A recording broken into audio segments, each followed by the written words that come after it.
welcome to another episode of Cycling Insights, the podcast brought to you by Le Tap Australia by Tour de France. Matthew Keenan with you, joined by Simon Gerrans. And is this the second time or the first time? I think it's the second time, Simon, we've done this podcast in the same room as opposed to other sides of the globe. It's good to be here at your house. Yeah, it's nice to be recording this from the same place for a change. Normally it's remotely. We're doing it via WhatsApp and Zencaster and links, that sort of thing. So it's actually nice to be in the same room and talk about all these things we've had over the Australian summer. There is a fair bit to cover. We're going to talk about the Australian summer, what we learnt about the Australian domestic riders in particular, touch on the UAE tour, which has just gotten underway. We're also going to have a look at what is to come this season by going historical and heading back to Umlop Het Nieuwsblad of 2015 with Ian Stannard. What a win that was. The normal chat with Spratt. Amanda Spratt is about to get her season underway. And in our one to watch, we catch up with Ruby Roseman-Gannon, who was a star of the Australian summer. She had lots of seconds, thirds and fourths, not quite a win, but I think a big win isn't too far away from her. And then we'll also go through our normal rapid-fire questions at the end of the show. But first of all, before we get stuck into the Australian summer, Simon, you've been up to Kiama, you've had a look at the course, and I believe that you gave your dad a phone call after riding some of the climbs up in Kiama to ask him what gear ratios he's got. Well, firstly, Kiama, what a beautiful part of the world. I couldn't think of a more spectacular place to have Le Tap Australia. It is spectacular countryside. It's going to be challenging, but I think you put a bit of training in, it's quite an achievable course because, like I said, it's a really nice mix of some tough climbs in there, some quite steep gradients. So I suggested to my dad, and I would suggest to everybody else, put some nice small gears on because there's some steep climbs towards the end of the longer loop. But yeah, beautiful place. The locals up there are fantastic, and I had a great day trip. At the end of 2019, I did the course with Amanda Spratt, and the last climb, we did it as we were filming. I had a 34.28, and I needed every single bit of it. And we rode up the climb, and they were getting some drone footage of us and so on. And they said, "Can you go back down and do it again?" No, you got to get it first take. If you're going up that climb, you want to get it first take. It's tough. Yeah, I was actually asking the guys, are you going to lay some carpet down the roadside? Because I think a few people will be wearing out their cleats walking up that climb. But definitely nice small gears and everyone should be fine. It is beautiful. Can't wait to get there in March. So first up, let's talk about the Australian summer. We're going to kick it off with Richie Porte and the benefits for Richie Porte of having that nice, calm start to the year by comparison to if it was the Santos Tour Down Under, where there'd be a lot more pressure on Richie. Do you think this sets him up well for the season? Well, I think it will set him up very well for the season because ultimately Richie, he has just replicated what he's done in years gone by. He's been able to come back to Australia. He's done his normal sort of pre-season training down in Tasmania.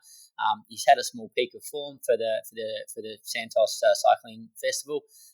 He hasn't had the pressure of having to really deliver and beat what would normally be a very world-class field there, filled with a lot of depth.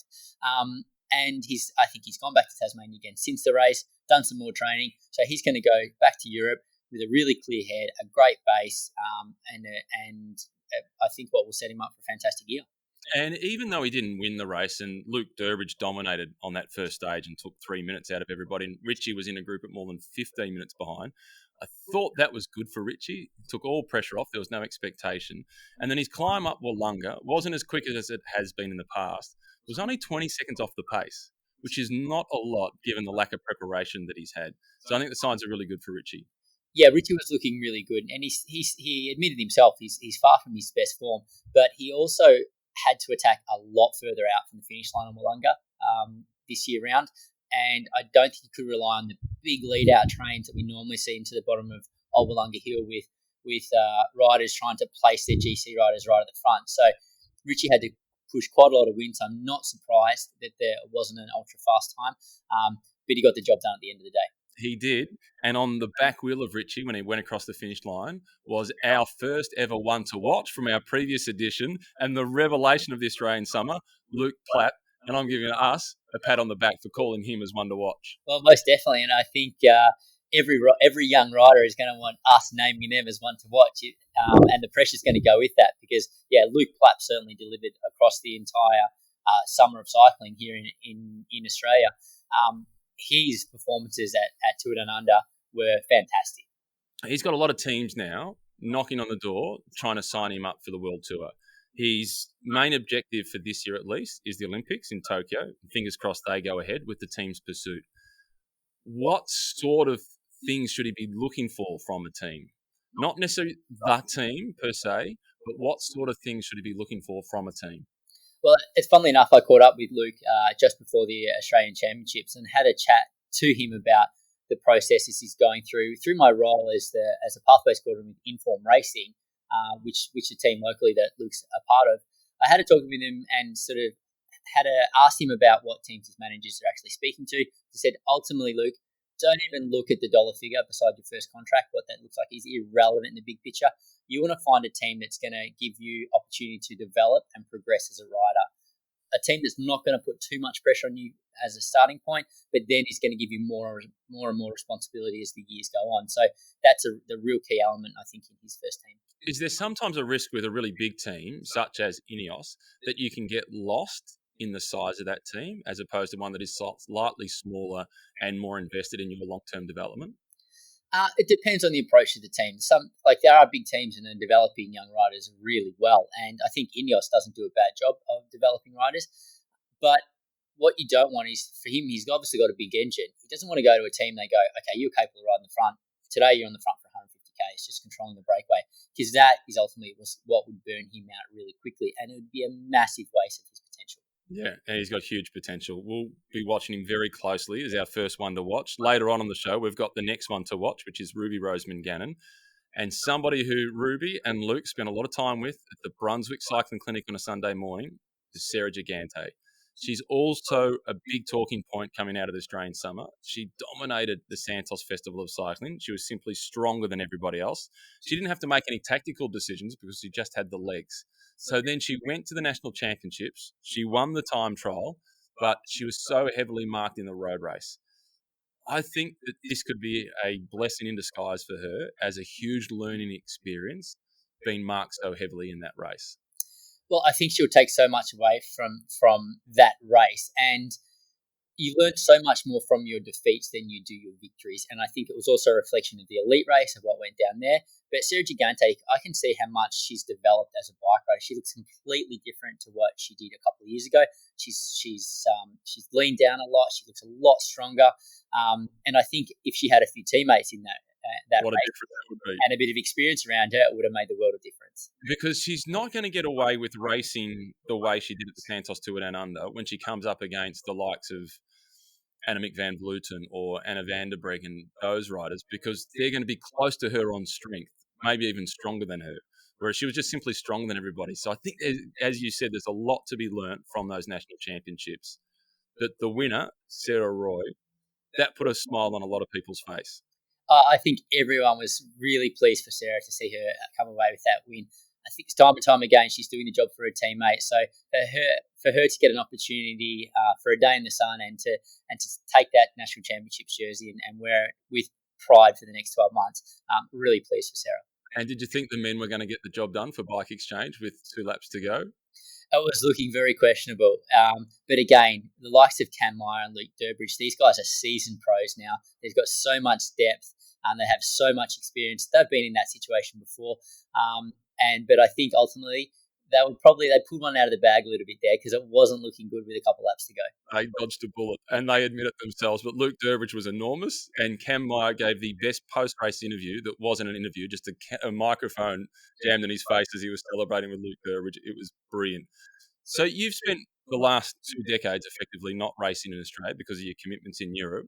You've got to look at the quality of Australian racing each year where you did the national championships. What did you learn about the depth of the National Road Series in Australian cycling this summer? I learned it's developing a lot of phenomenal young talent. There's so many good guys coming through the system and the NRS racing in Australia that are ready to take that next transition to Europe. You could still see, you throw a group of pros in that mix and they're a step above. And that was really obvious at the Santos Festival of Cycling and to a certain extent at the National Championships.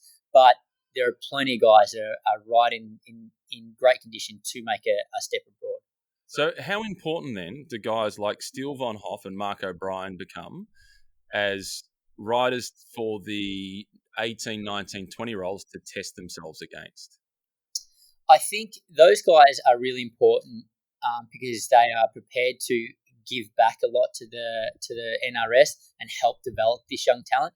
I don't think they're the best sort of benchmark because they're at different places in their careers. They're not committed like they were a few years ago or putting in the same miles. But I think they've got so much experience that they can pass on to these younger guys. But what's really good is when the Australian summer rolls around, the Australian professionals that are based in Europe come back, and that's what these young guys can test themselves against. Unfortunately for me, Mark O'Brien has just bought a house 2 streets away from me. So that might ruin my Saturday morning bunch ride if he comes and joins us. I'm not up for that, no matter how much work I've been doing in the garage on Zwift. Before we move on to our chat with Spratt, I want to wrap up this conversation about the Australian summer and take us over to the Middle East and the start of the UAE tour. It's just gotten underway, and classic Middle Eastern stage with the crosswinds, sand being blasted across the road, but familiar names at the front again. Yeah, I saw somewhere before we started recording, the first 10 kilometres of racing in the first race of the season for many of these guys was a 62 kilometre hour average. Talk about like a Welcome back. Fire. Yeah, you can imagine the heart rates going around and the nervous energy at the start. And then it obviously completely blew apart. The images of the echelons are so quintessential of racing in the UAE. But the familiar names in the front group, the likes of Tadej Pogacar, Adam Yates. It was great to see Chris Harper up there as well. So some very strong GC guys not losing any time on day one. Yeah, and I thought that was really significant. So climbers, particularly Pogacar and Yates, given that they've been prone to losing time in crosswinds in Grand Tours, and Pogacar lost a minute 20 on a stage last year at the Tour. For him to be there was enormous, and obviously with an Australian bias, pretty happy to see Chris Harper there. But if you're UAE Emirates and you've got Tadej Pogacar as the defending champion for the Tour de France, you go to bed after night one pretty comfortable with yourself. Yeah, listen, Pogacar is going to have a lot of pressure on his shoulders when he lines up at the Tour de France this year. But I think he's also got a lot of pressure on his shoulders this week as well as the big star of that team in their home race. So, yeah, he's right there and he's doing what he needs to do. It is huge. Coming up next, we're going to have a chat with Amanda Spratt. Cycling Insights is brought to you by L'Etape Australia by Tour de France. L'Etape Australia is the only Tour de France event in Australia and provides riders of all levels with the thrill of riding on fully closed roads, just like at the Tour.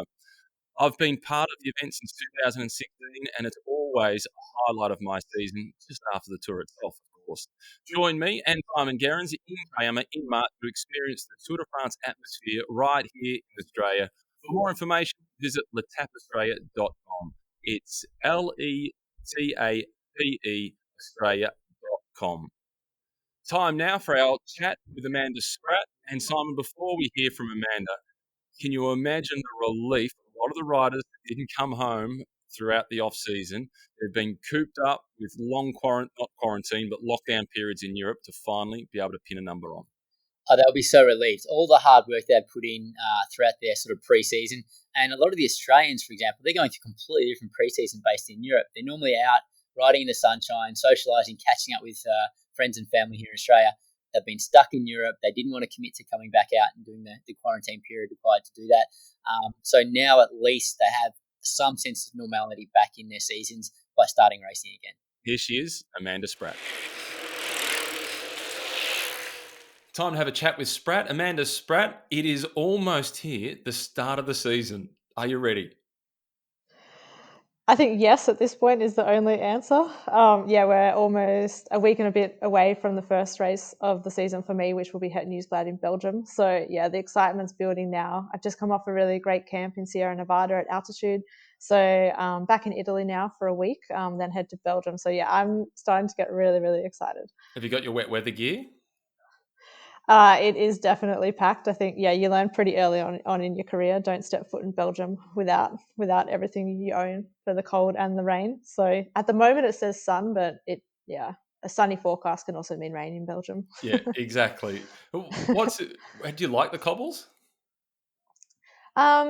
It's a love-hate relationship. Sometimes they're the kind of things they don't naturally suit me going over the cobbles. I'm a smaller rider. They're not my favorite races, but I do think when you're on form, you can learn to love everything. So I hope it goes that way, and I've got some good form there, and certainly I've seen Grace Brown and Sarah Roy; they'll both be in the lineup for Het Nieuwsblad. Certainly, it suits them, so I'm really hoping to play a key support role for them in that race. What's it? I think they're going to be real contenders, both of them, the way they finished last year and the way they've started this year. We're going to talk about the Australian Championships and the Aussie Summer that you missed out on soon. But first of all, what's it like in the peloton, particularly the opening weekend or really early in the season, when you're heading towards the first sector of cobblestones? It's insane. I think it even feels like the craziness has gone up a level since we had COVID, because it feels like every time people start a race, they think it could be the last race, or what happens if the next one gets cancelled. So they were already crazy, and now there's just that extra element of desperation. And you're going up to everyone knows, every single sports director says at kilometre 48, you have to be in front for this cobbled sector. So for 5-10 kilometres before, you see trains starting to form and people coming together, and you get closer and the speed just goes up and up, and there's screaming and elbows, and the nerves are going through, and you just have to tell yourself to breathe and not. You can't overthink anything at that point, other than you need to be at the front. You've got to get there, and just do it. Yeah, the problem is everybody is being told to get to the front. They all want to get there. And I always refer to it as an amplified game of musical chairs. There's not a spot for everyone. No, there's not. And that's sometimes you think, okay, the people who are willing to be a little bit more crazy or a bit more brave are the ones that make it there. And then, sometimes you see girls, or sometimes, if I start thinking a bit too much before and all of a sudden you lose 50 spots, you just can't really afford to think too much at that point. Well, there is a big one for the crazy and those who love the cobblestones. This year we'll have the first edition of the Women's Paris-Roubaix. Are you tempted? I'm very tempted to sit on my couch and watch that and support. I'm so happy that this is there for women's cycling. I think it's such a great race, and I think I'm really, really excited. I know like people like Sarah Roy, Grace Brown, again, this is a race that can really, really suit them. So I'm really excited to see what they can do. For me, obviously, I have a huge target in the Ardennes Classics, which start the week later. So Paris-Roubaix for me doesn't really fit into the preparation, but I'll be definitely a mad cycling fan watching it. Well, you're going to have to get your VPN organised, because the good news is on SBS, we will be live from kilometre 0, 5 p.m. Australian Eastern Standard Time, right through to the end of the race, which will be around about 9 o'clock. So Aussies can get their barbecues organised on Sunday, sit down and watch Paris-Roubaix. How perfect is that? I think, got time to get the VPN sorted, and I think, it's going to be an early start for the women. But I think, when we've got SBS covering the whole race, which I don't know if that happens in many other races apart from the World Championships. So I think, that's motivation enough to get up there at 7 a.m. How significant will it be to be the first winner of the Women's Paris-Roubaix? Oh, I think very significant. I think everyone always remembers the first winner of any race, let alone something like Paris-Roubaix. It's such an iconic race, and I'm really excited for everyone to race it. And we're going to talk about Sarah Roy soon, but first time racing in the Australian Champions jersey, and she's going to be a real contender. So that's going to be so exciting to see. Yeah, I genuinely believe that Sarah Roy or Grace Brown can win that race.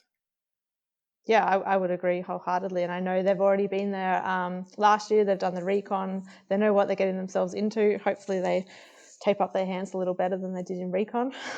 But we'll see what the aftermath looks like. The one thing that Sarah Roy needs to work on is her marketing. In the discussion I had with her for Cycling Insights for the women's edition, she spoke about doing the Tour of Qatar for the first time, and at the end of the race, she vomited on the top of her bike because it was so exhausting. It was fantastic. She needs to work on the marketing a little. That's not a great sell.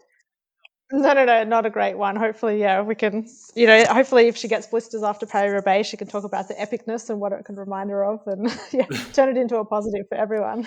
Well, it was a positive. For you, watching the national championships, the Santos Cycling Festival in Adelaide, that was one thing, and they were put on the back foot, your teammates, Bike Exchange. So then they went to the nationals with a lot of pressure. How nervous were you watching from the other side of the world? Yeah, very nervous. I'd seen the Santos Festival of Cycling, and I knew that they hadn't done a lot of intensity before that. And I thought, okay, I think, getting that 4 days of racing will let them lift up a level. So I was really hoping that had happened, and had confidence in that, but I was still nervous. I think the coverage started at midnight European time. I woke up at 11 35 and just checked Twitter, and then I saw the break with Sarah Roy and I saw who was in the break, and then I thought, oh gosh, okay, just go back to bed and wake up for the last hour.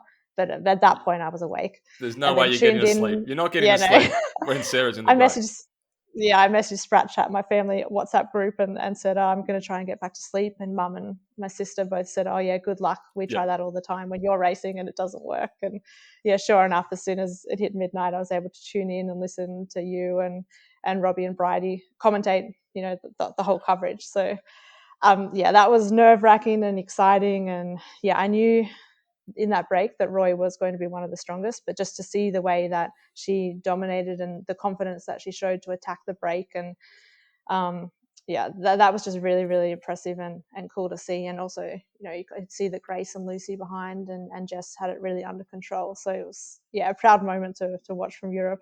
But what does it do for the team when you're over in Europe, you've got the training camps, you're getting ready to race, and it's been such a difficult 12 months with COVID? What does it do to the team to see that big victory?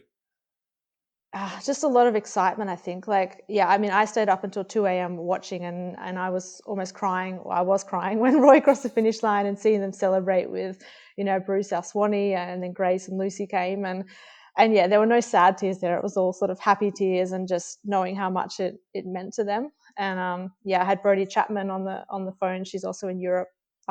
We were talking at 2 a.m., we were just so pumped to see that, and it was a really, really nice podium as well. The next morning there was just such a good vibe at the breakfast table. Also, what Cam Meyer and Durbo, I think, had managed to do in the men's race. Everyone was just so excited and just happy, and it's just a great way to start the season.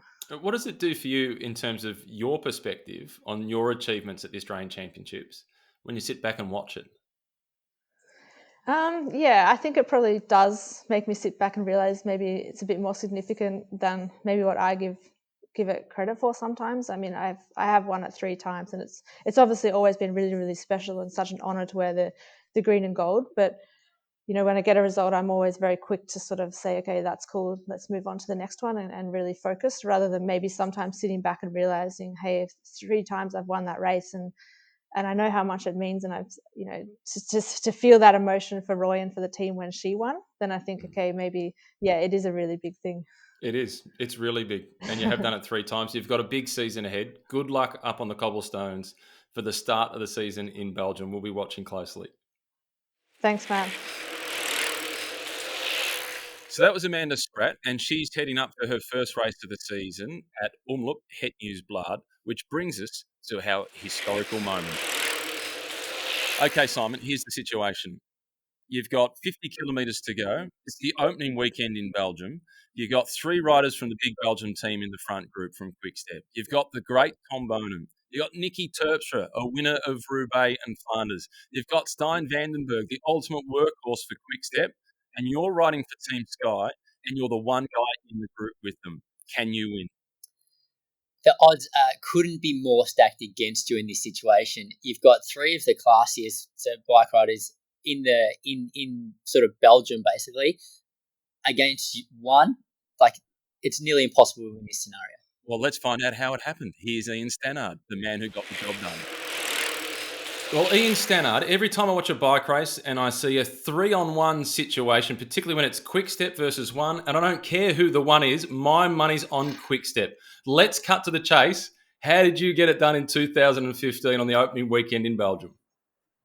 Wow, yeah, good question. I still replay that through my head and wonder how it really happened. And when I was in that situation, I always just thought I was screwed, to be honest. Especially with the names there with Nicky and Tom. Yeah, I didn't think they'd get that one wrong, but came out on top, and yeah. Gero, you're a former teammate. Did you think he was going to get it done? When do you ever see someone win 3 against 1? And normally, even if the 3 riders are significantly weaker than the 1, 3 will always come out on top in that sort of finale. But it does come into a numbers game.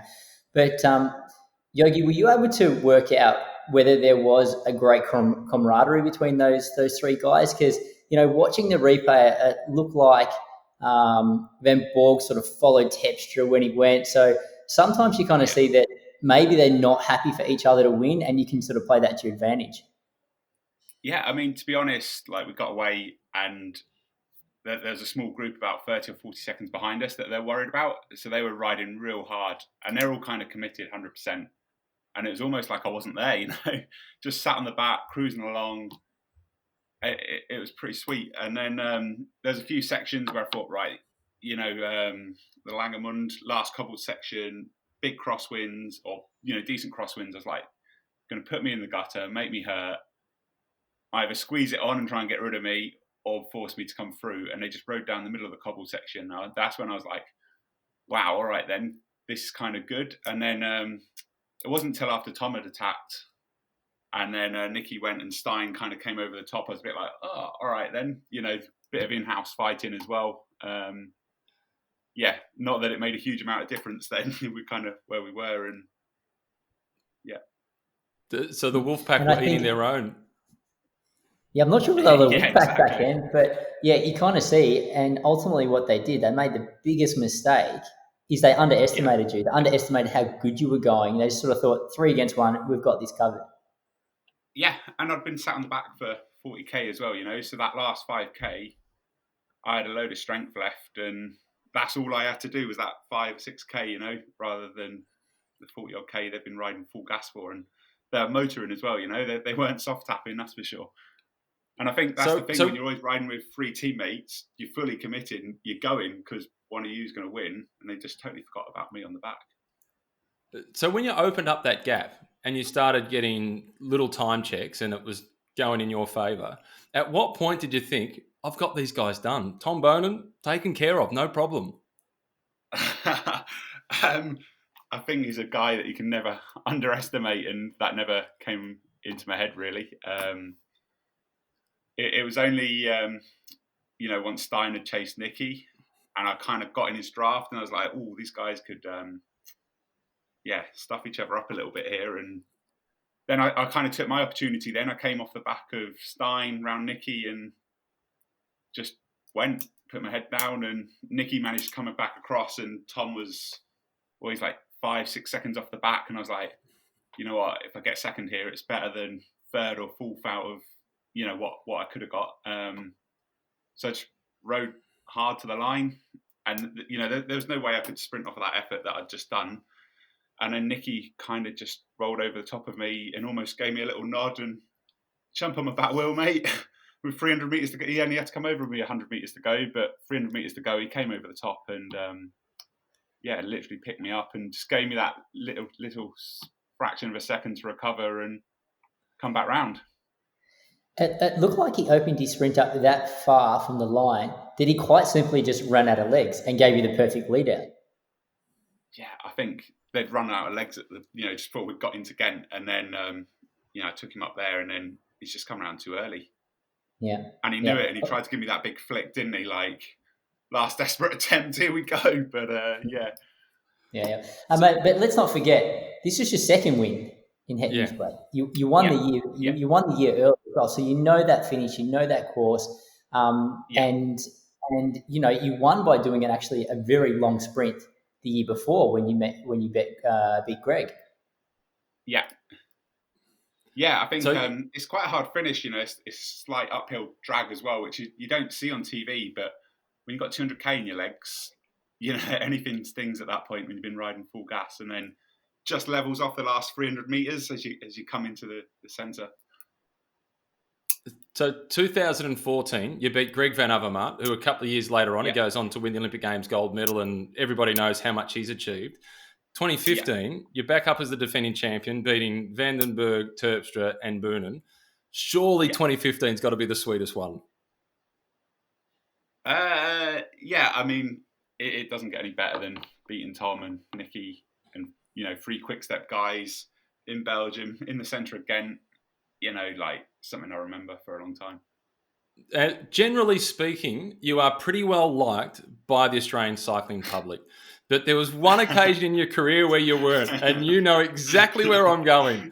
We're turning left, and we've got about 25 kilometres to go. It's on the Wallace-Arenberg section. The the Carrefour de l'Arbre section, I should say, Carrefour de l'Arbre section of Paris-Roubaix 2016, and you stick it up the inside of Matt Hayman and you knock him off the road. What was going on there?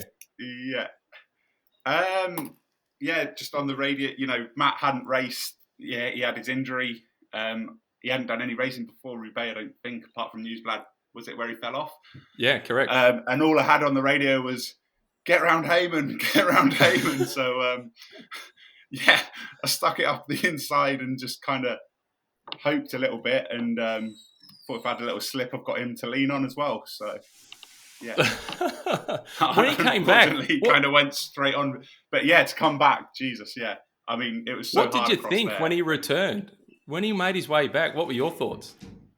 Yeah, I was like, wow, like Matt's got some good legs here to come back. Everyone was flat stick across there. And actually, when you watch it on TV now, he's like, I mean, it's not a huge gap, is it? But at the end of that race on that cobble section, to come back on that gap when everyone's going full gas is like, well, impressive. I've still got a bruised shoulder because Robbie McEwen and I were commentating. And when he came into shot, Robbie's punched me and said, Hayman's back. Yeah, awesome. Yeah. It was really good. Now, you retired at the end of times. It was brilliant. For you, being third on the podium must have been a bittersweet moment. But to see Matt win it, I think maybe on reflection, you might be happy for him. Oh, yeah, really happy for him, to see him get up there in a race that he loves so much. And it's only when you get to the classics and the team meetings, you really realise like the love and passion he's got for that race and or all the classics and how well he knows them. It's phenomenal. And for you, you're moving on to the next phase of your life. You've stopped racing now with Team Sky. So what are you doing now?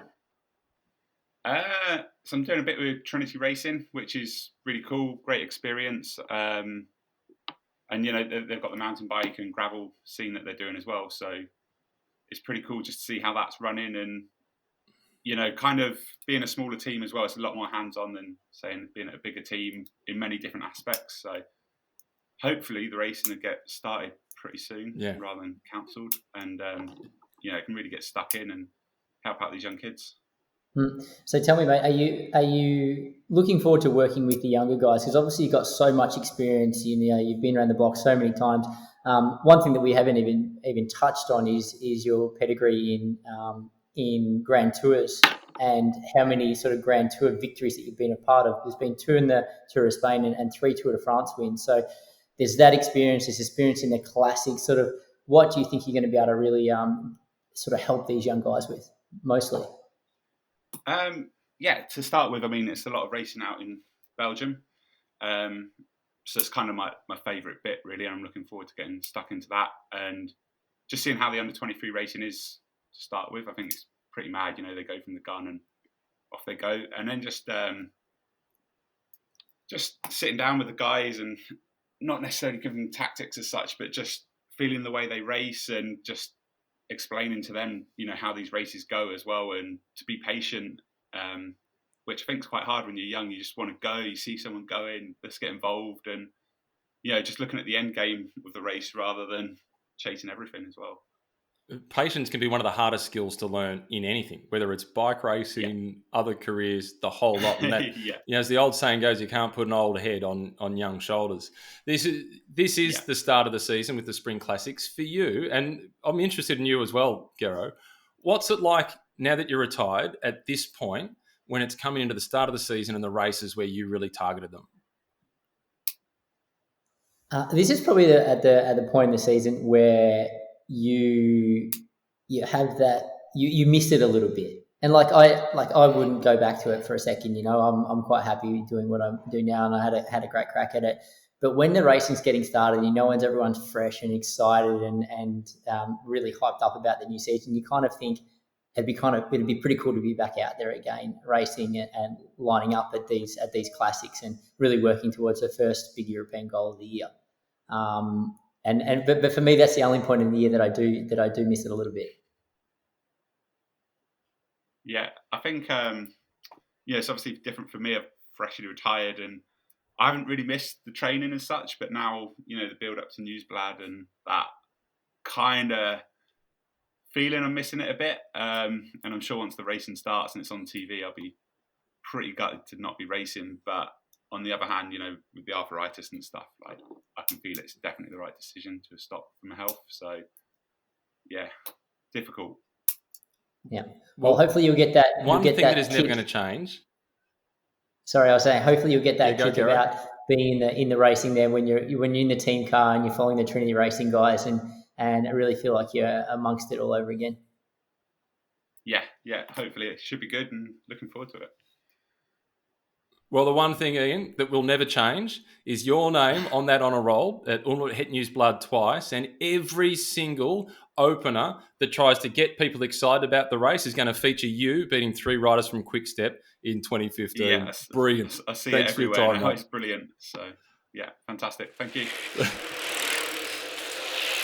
Well, that was Ian Stannard, and he's retired relatively early, Simon, at 34 years of age. He's had some health issues to be able to deal with, but with a nickname like Yogi Bear, he always was endearing to the Australian public, except for that time that we mentioned where he ran Matt Hayman off the road. What was he like for you as a teammate? Oh, Yogi, fantastic guy. He was a great guy to have in the team. He was a tireless worker. Like we touched on in the interview, he's been a part of so many Grand Tour wins. He loved the Belgian Classic, so he always stepped up his form early in the season. He thrived in those wet, cold, terrible conditions, and just a brilliant guy to have around. Well, from a historical moment, let's now move on to one to watch. Last edition, our one to watch was a member of the Brunswick Cycling Club, Luke Plapp, and he delivered big time throughout the Australian summer. This time around, one to watch is also from Brunswick, Ruby Roseman-Gannon. Well, Ruby Roseman-Gannon, welcome to the show. This is starting to become a bit of a theme for one to watch. So far, 2 from 2, and it's only been Brunswick Cycling Club members. What's going on at Brunswick? Oh, something pretty special, I think. I think the other clubs are a bit envious of us, but our sort of methodology is pretty simple. Just have fun and start at the grassroots level and participation. So, yeah, there's a lot of us here, Sarah Gigante as well. And more to come, really. We've got a lot of up-and-comers as well. Yeah, there's a few that are sliding under the radar at the moment, and one of them that catches my attention quite a bit is Graeme Frisley. He hardly gets a mention because of yourself, Sarah, and Luke Plapp, but he's definitely going to be one to watch, and he's of a similar age to you as well, isn't he? Yeah, he's actually moved in next door at the Academy House. So, yeah, he is very, very good. And I think like Henry Dietz as well. Like there's heaps of too many to name, really.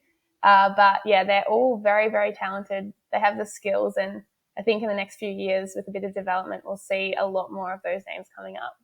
So how did it all start for you? Well, I was 5 years old, and I actually remember my dad telling me about track cycling. He explained that there were these bikes with no brakes and no gears, and I was like, why would you ever want to do that? That seems ridiculous. And then I went down to the Brunswick Clinic, which Alan Grindle ran at the time when I was 5 years old. And I started my first race and had no training on the track bike that you couldn't stop pedaling on, and crashed on my first corner. And they stopped the race and restarted the race. And I got to the same point on that corner and crashed again. So I wasn't actually super keen to come back for a few weeks. I think I had to be coaxed back onto the bike. But yeah, I've done it ever since. I haven't missed a season. So it's been a long time now. That really tested your resilience then, because I know riding to school with my kids, and my daughter in grade prep, she tried to chase our next door neighbour down a hill and she crashed on that hill. It was like her second or third week in school. So every time riding to school after that, we had to go the long way around because she didn't want to go down that street again. But you kept coming back to Brunswick. Yeah, I think I was pretty hesitant to come back, but I did. It took me a while to get the hang of actually the racing aspect. I could ride around, but I think I told you this before. Alan Grindle said that I used to look like I was riding to school, like I wasn't very competitive. So yeah, it took me a while. It's been a bit of a slow burn. Like it's over 10 years now, so it's a very long time. So where did the competitive burn come from? When did you stop looking as if you're riding to school and being polite to all your opposition? I really don't know, but I don't think many of my opposition would call me that now. So I've definitely changed. Alf Walker, he's a famous guy in our club and sadly died a few years ago. But he said one time that she's got a bit of mongrel in her now. So I think it was just like I raced boys a lot as a junior and just sort of accumulated bit of a wild side that you need to navigate the bunch. So at what point did you just start to think, actually, I'm pretty good at this?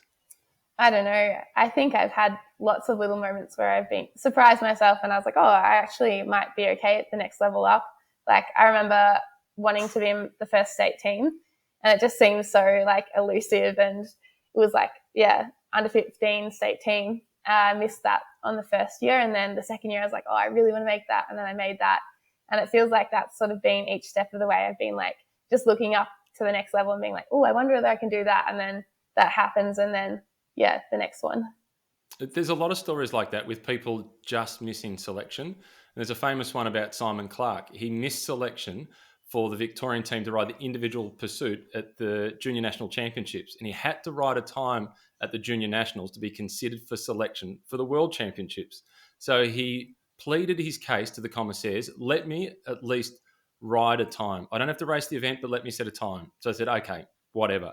They didn't take him seriously. So he rode a time and they ended up with what was the fourth fastest time or the fifth fastest time, but he couldn't actually ride the individual pursuit. But then that got him into the long list for the Junior Worlds. Then come the Junior Worlds, he ended up being the starter in the team pursuit and won a Junior Rainbow jersey. So persistence pays off. Yeah, wow. That actually reminds me a little bit of Kell O'Brien, who came to the under-19 nationals, not with the state team because he wasn't selected, and then made selection that year as a first-year under-19. So yeah, it just goes to show. Absolutely. So now you're in Adelaide now. You're with the team basically that is preparing, fingers crossed, for the Tokyo Olympics. You don't know whether you will or won't be selected. Where do you think you sit in terms of the national team to go to the Olympics? I think, honestly, it's a pretty long shot. I'm a fair way off where I need to be for teams pursuing. And we have some pretty strong girls, like Alex Manley's looking pretty good on the track. So as much as I would love to give that a go, I think realistically it's unlikely. But yeah, I'm still training as hard as I can and trying to improve as much as I can. I think the key to a good team's pursuit squad is how strong the fifth and the sixth rider is. Because you look at the best team pursuit squad Australia's ever produced on the men's side of the fence, at least. That was in Athens in 2004, and 6 guys went. And we had Peter Dawson and Steve Wooldridge, who actually rode in the qualifying rounds but didn't ride the final. And that sums up the strength of the team. So whether you make it or not, you're making a huge contribution to making the 4 that ride the games really strong. Yeah, definitely. I think we've got a few more girls now in the academy, so we've got 5 instead of we had 3 last year. And I think we're really pushing up and trying to. We did a Maddo session and then we had 10 girls all together, so it's pretty cool to have that sort of depth of like quality of field, even to train with. But yeah. So you're looking really good on the road as well. And Sarah Gigante has spoken about how well you've been climbing lately and that she needs to get rid of you because she can't beat you in a sprint. How do you juggle your ambitions on the track and the road? And for that matter, what are your ambitions on the road? That's a very good question. Well, just with Sarah Gigante, she's actually staying with us now, and I had a chat to her about our sort of little friendly rivalry. And she said she was imagining doing efforts dropping me, and I was doing efforts imagining holding her wheel. And then she suggested that maybe we should do efforts together where she tries to drop me and I try and hold on. And I said we'd probably ride pretty hard if we did that. But yeah, I think like I don't really know where to from here, but I really love the road. I've been really enjoying racing that. So I definitely want to pursue that at some point. But I also really like the track. And yeah, I think like usually track trajectories are from a pretty early, like a younger age rather than coming back to it older. So I really, like I love the Maddo. I love the Omnium. I'm trying to improve my team's pursuing as best I can. But yeah, I'm going to give track for the next 12 months at least, give track a good crack. Well, you kind of answered my next question. I was going to ask whether that means that you'll be committed to the track till Paris 2024, but maybe it's a wait and see what happens in the next 12 months. Yeah, I think it's a bit early to say. I think after last year's summer of cycling, I was kind of keen to maybe go over to Europe for a season for the road. But I mean, with COVID and the whole situation, I'm pretty well supported here in Adelaide. Like it's a pretty good training environment. And yeah, I think we're so lucky to be in Australia right now. And as much as I would love to be racing, like there's still very good quality racing here. And yeah, the track environment is very good. It is. And you're studying at the moment. What are you studying? I'm studying a Bachelor of Science, majoring in neuroscience. At what university? At Melbourne University. So how are you doing that from Adelaide? How's that going for you? I'm actually very thankful that COVID happened, because the whole campus is now online pretty much. So it's made my life a lot easier than it would have been trying to fit in practicals and like maybe transfer subjects to other unis. So I've only got 3 subjects to go, and I'm going to be able to do that online. And then what do you want to do outside of cycling? What do you want to do with your degree? What do you want to do work-wise? Where do you see yourself, post bikes? That's another very good question, which I haven't quite decided yet, but definitely something along the neuroscience pathway, I think.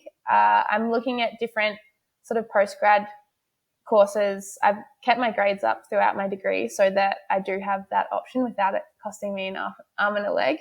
But potentially medicine or physio, or I could go into something like neuropsych or research, but we'll see.